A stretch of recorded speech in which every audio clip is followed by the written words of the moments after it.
Alois smiedziše w kancecie z przywoznymi korespondentować, kociś biechu we wojsku.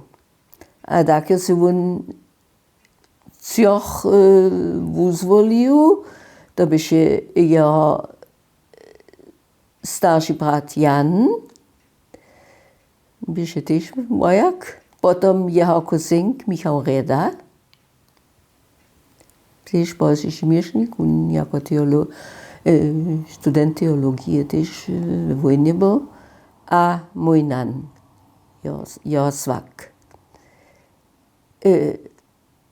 Tak, hej, wieso, by się to mój nan z tym, mnie nie było waczarniny, so on tam pisał, no, so z kasetą, z jednym kasetnikiem ale to by się wszystko wieso legalne, to alles od kaseta se mógł readować. A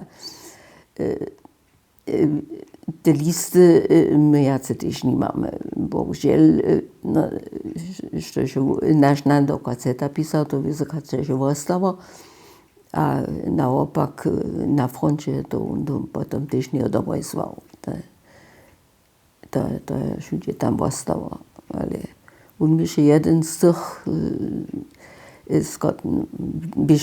jeszcze dobra przyjaciele po takim.